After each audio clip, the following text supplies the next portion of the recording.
بسم اللہ۔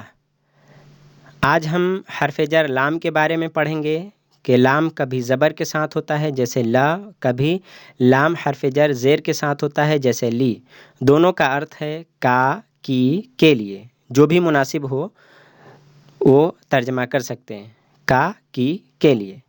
اور اس لیسن میں آج نئے عربی شبد ہے اور ایک اہم نیم ہے لا اور لی حرف جر کے تعلق سے۔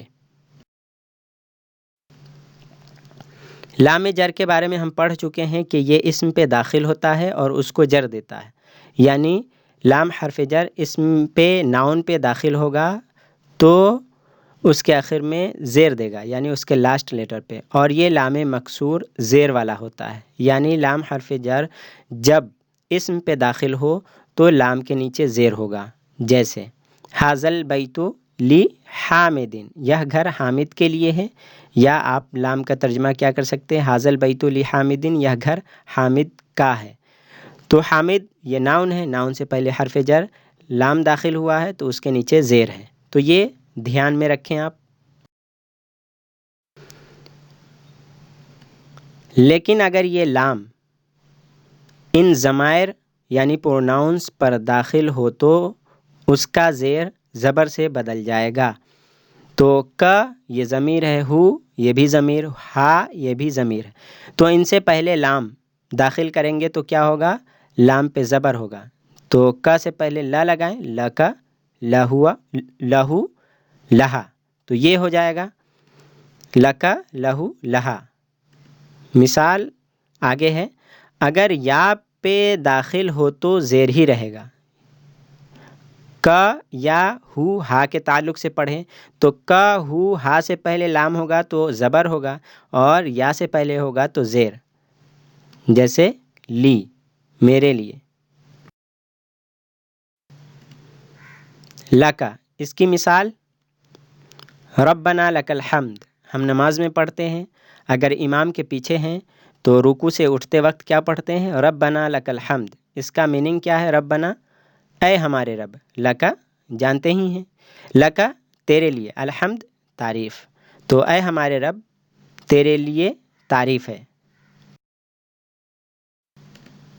لہو اس کی مثال لا شریک لہو، لا شریک کا کوئی شریک نہیں، لہو اس کے لیے، ہو سے مراد اللہ۔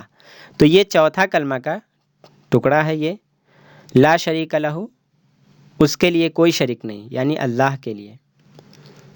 تو لہو کا استعمال ہوا ہے، لہ الملک اس کے لیے بادشاہی ہے، وَلَهُ الْحَمْدُ اور اس کے لیے تعریف ہے۔ تو آپ چوتھے کلمہ میں دیکھ سکتے ہیں کہ ہو سے پہلے جو لام حرف جر داخل ہے اس پہ زبر ہے۔ لہا اس کی مثال لہا اس کے لیے، قال الانسان ما لہا، انسان نے کہا، قال الانسان، قال منس کہا، قال الانسان انسان نے کہا، ما لہا اس کے لیے کیا ہے۔ سورہ 99 اور آیت نمبر 3، یہ سورہ زلزال ہے، تو آپ دیکھ سکتے ہیں وہاں پہ کہ اس آیت سے پہلے جو دو آیت ہے، اذا زلزلت الارض زلزالہا، تو جب زمین سخت شدت کے ساتھ تھر تھرائی جائے گی، اور وَأَخْرَجَتِ الْأَرْضُ أَثْقَالَهَا اور زمین اپنے سارے بوجھ باہر نکال پھینکیں گی، یہاں تک کہ انسان جو قبروں کے اندر ہوں گے اس کو اللہ تعالیٰ دوبارہ زندہ کرے گا۔ تو جب زندہ ہوگا انسان تو کیا کہے گا زندہ ہو کر، ہوش میں آتے ہی پہلا تاثر ہر شخص پر یہی ہوگا کہ آخر یہ ہو کیا رہا ہے، کہے گا قال الانسان ما لہا، انسان اس دن کہے گا کہ اس زمین کو کیا ہو گیا، لہا زمین کے لیے، ہا سے مراد زمین، ما لہا زمین کے لیے کیا ہے، یعنی زمین کو کیا ہو گیا ہے کہ یہ ساری چیزیں کر رہی ہے، کہ اپنے اندر کی ساری چیزیں باہر پھینک رہی ہے۔ لی اس کی مثال قال رب اشرح لی صدری، قال حضرت موسیٰ علیہ السلام نے کہا رب اشرح لی، ربی اے میرے رب، اشرح کھول دے، لی میرے لیے، صدری میرے سینہ کو۔ تو کیوں حضرت موسیٰ علیہ السلام نے یہ دعا کی؟ تو حضرت موسیٰ علیہ السلام نے کہا کہ میرے دل میں اس منصب عظیم کو سنبھالنے کی ہمت پیدا کر دے۔ کس منصب؟ تو منصب رسالت، یعنی اللہ تعالیٰ نے جو کام دیا تھا کہ جاؤ لوگوں کے درمیان میری دعوت دو کہ اللہ ایک ہے، اسی کی عبادت کرو اور اسی کی بات مانو اور مجھ پہ ایمان لاؤ، تو یہ کام بہت بڑا ہے۔